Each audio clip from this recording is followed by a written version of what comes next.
সকলকে অনেক অনেক অভিনন্দন আমাদের ফেসবুক পেজ থেকে। আপনাদের সাথে আজকে আর একটি গাছের পরিচয় করে দিব, সেটা হচ্ছে মালবেরি গাছ। এখন আসলে অনেকেই মালবেরি গাছ দেখলেই বলবেন, আরে এ তো আমাদের এলাকার তুঁত গাছ। এই তুঁত গাছই হচ্ছে, আমরা যখন এটার ইংরেজি করি সেটাই হচ্ছে মালবেরি গাছ। তো দেখেন, একটা মালবেরি আপনাদেরকে দেখাই।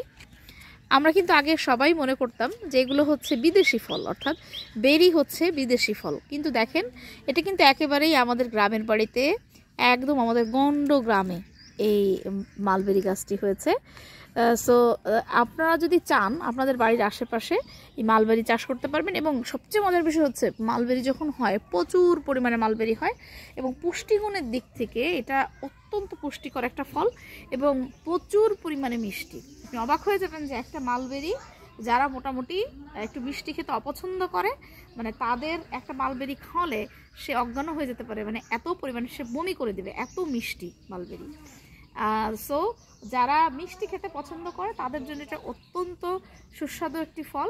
এবং মালবেরি যখন পুরো পেকে যায় তখন এটাতে কোনো গন্ধ থাকে না। তবে যদি আপনি এই ধরনের কাঁচা মালবেরি খান, এই কাঁচাটাও কিন্তু মিষ্টি, কিন্তু কাঁচা মালবেরি খেলে হালকা একটু গন্ধ আসে, পাতার গন্ধের মতো। তো এই মালবেরি গাছটা দূর থেকে দেখায়। এবং আপনারা নিশ্চয়ই জানেন এই মালবেরি গাছটাকে কিন্তু যে আমরা যে রেশম গুটি উৎপাদনের জন্য এই পাতাটাকে কিন্তু ব্যবহার করা হয়।